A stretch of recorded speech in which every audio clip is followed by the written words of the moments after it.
Assalamualaikum warahmatullahi wabarakatuh. Tonton Fahriza Nora Official. Subscribe, like, share, and comment. Assalamualaikum warahmatullahi wabarakatuh. Assalamualaikum warahmatullahi wabarakatuh. Alhamdulillahilladzi ahyana bil imani wal islam wa afhamana bil ulumi wal hikam. Wassalatu wassalamu ala sayyidina Muhammadin sayyidil anam wa ala alihi wa sahbihi dhawin nufusil kiram, amma ba'. Hadirin wal hadirat, sidang jamaah insya dan tarawih rahimakumullah.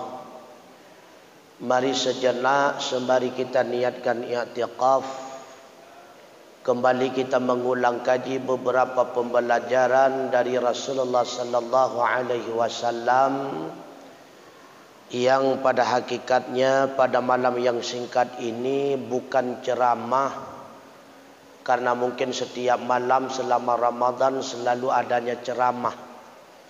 Tapi pada malam ini lebih kepada tadzkiratul islamiyah, saling mengingatkan. Karena watawasau bil haq watawasau bis sabr.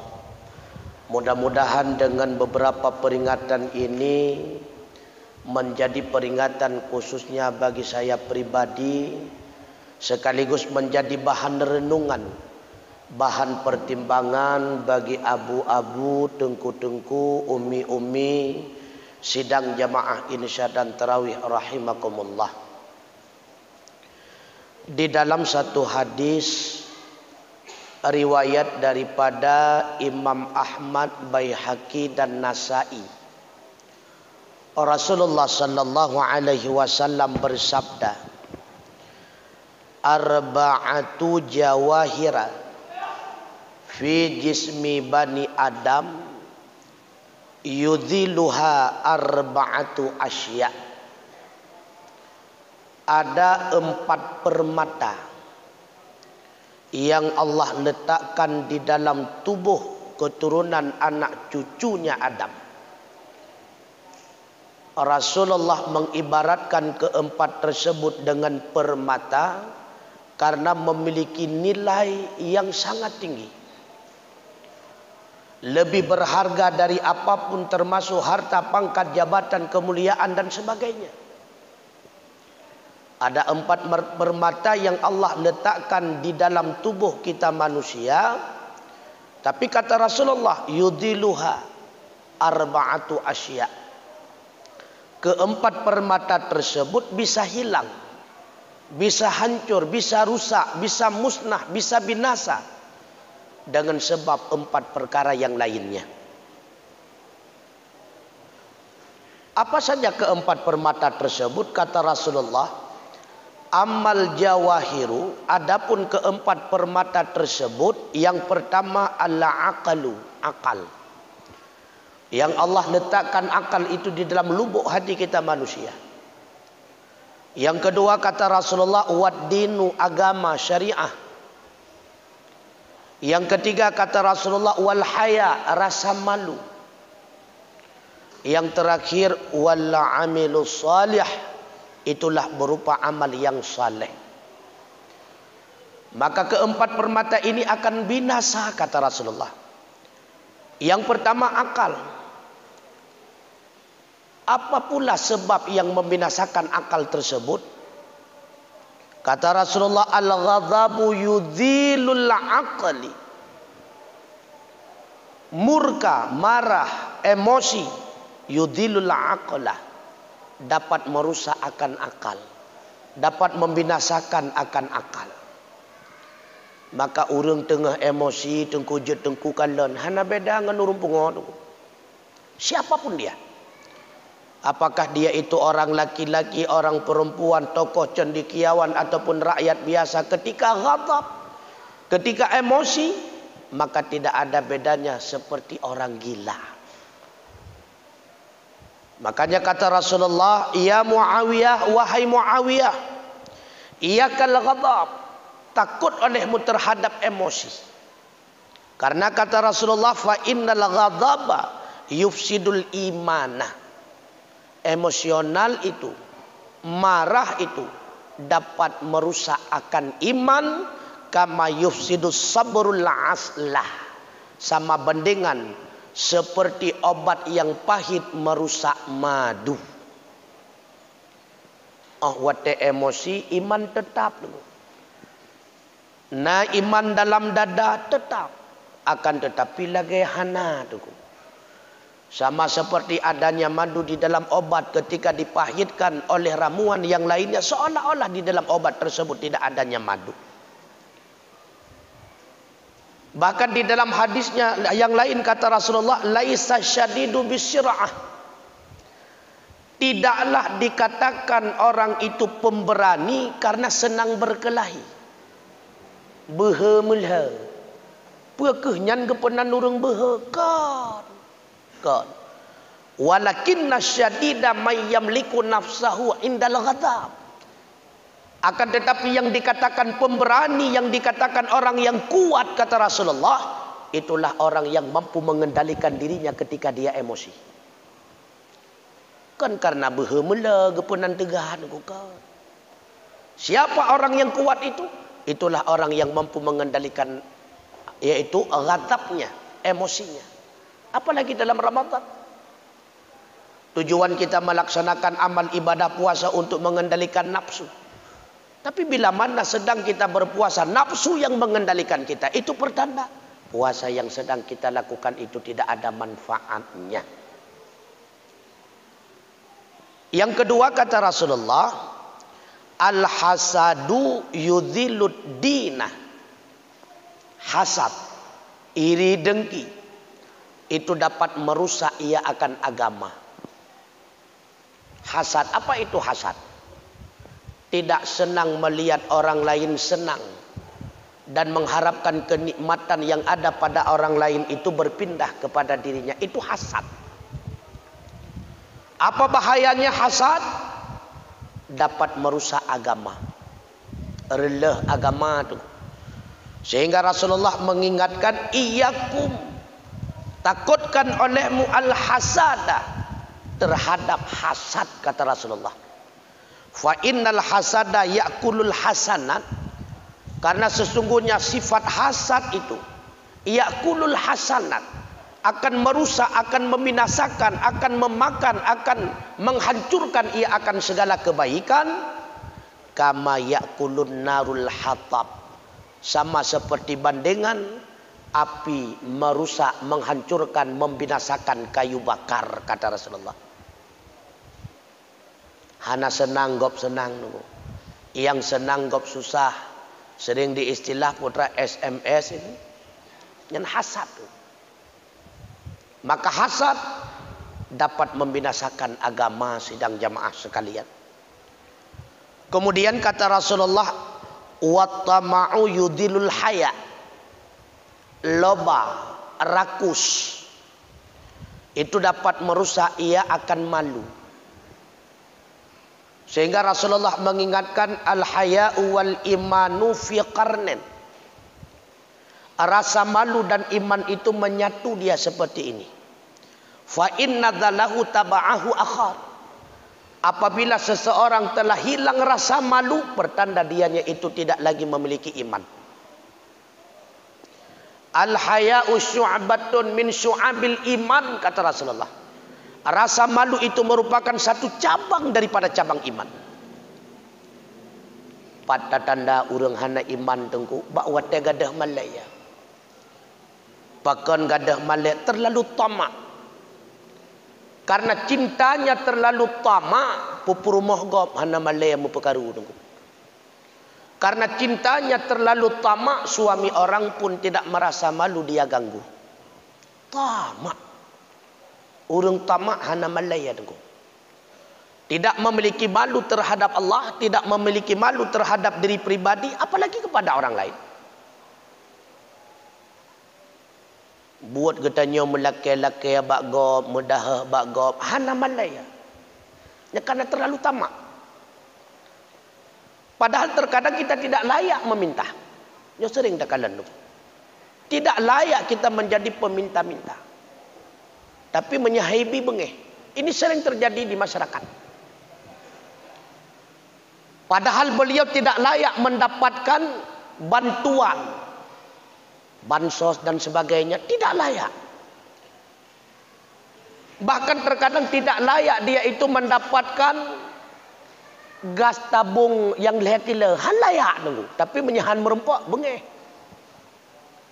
Ya kan? Padahal setiap saat berdoa kepada Allah, ya Allah berikanlah hidupku dalam keadaan kaya ya Allah.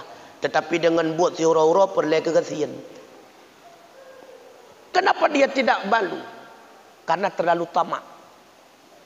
Orang tamak hana malaya tunggu. Baik kaitan harta, kaitan pangkat dan jabatan, maka menyahabagat sah tunggu. Orang tamak hana malaya mulia. Karena tidak memiliki rasa malu. Makanya kata Rasulullah, "Wat tama'u yudilul haya." Tamak, rakus dapat merusak yang namanya rasa malu. Na'udzubillah. Apa lagi? Al-ghibatu tudilul amala salihah. Ghibah, mengupat, itu dapat merusak segala amal yang saleh. Makanya di dalam satu hadis riwayat Imam Bukhari Muslim kata Rasulullah, kelak di akhirat ada segolongan umatku yang bangkrut, kata Rasulullah. Adakah kalian wahai sahabatku tahu siapa mereka yang bangkrut? Dan apakah kalian tahu apa itu yang dimaksud dengan orang yang bangkrut? Para sahabat serentak menjawab, ya Rasulullah, yang dimaksud dengan orang yang bangkrut menurut kami dulunya mereka itu memiliki limpahan harta. Akan tetapi sekarang mereka tidak memiliki apa-apa, itu bangkrut ya Rasulullah. Benar kata Rasulullah, tapi itu bangkrut di dunia. Tahukah kalian siapa yang bangkrut di akhirat? Jawab sahabat, hanya Allah dan Rasul yang lebih tahu. Sehingga Rasulullah mengingatkan di antara orang yang bangkrut di akhirat.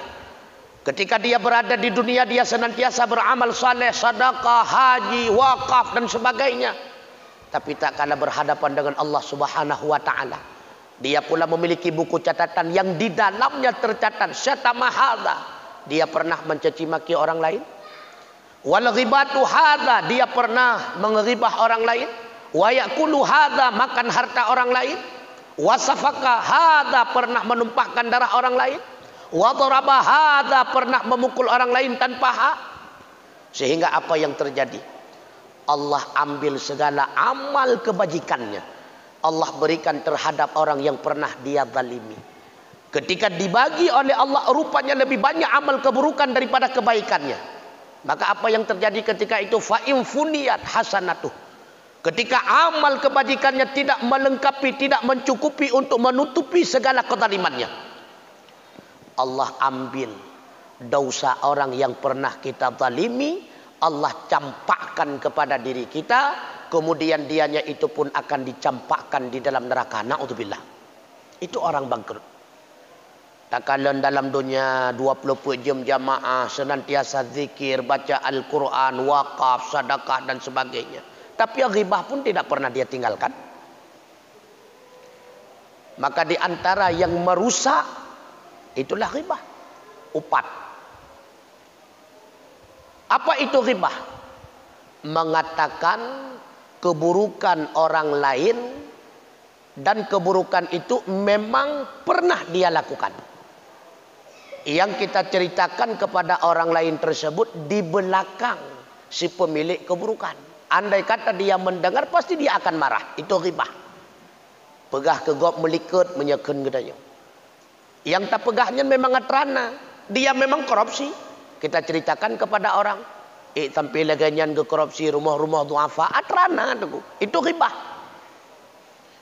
Apabila yang kita ceritakan itu adalah sesuatu yang tidak ada, itu namanya buhtan, kebohongan, termasuk kepada fitnah, 2 kali lipat dosa. Andai kata takkan mekeke tengku, kita sebut semua keburukannya di hadapan dirinya, itu namanya syatamon, caci maki, temenak. Ketiga-tiganya itu dapat menghilangkan pahala ibadah. Apakah itu riba? Apakah itu buhtan? Apakah itu syatamun, caci maki? Bahkan Rasulullah mengingatkan khamsatu asya'a tuhbitus shauma. Ada 5 penyebab yang dapat menghilangkan pahala puasa.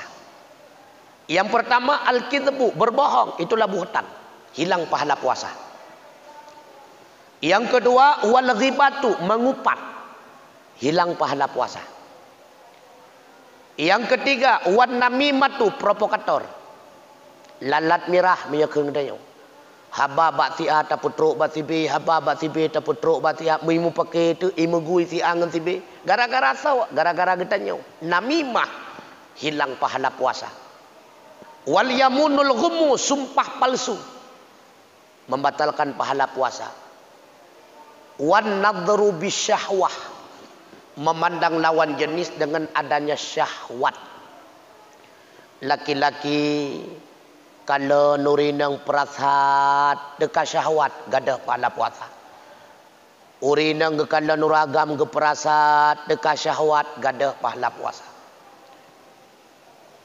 Kalau seandainya ustaz orang agam kalau nuragam dekat syahwat na batia pahala puasa hana abnormal gue.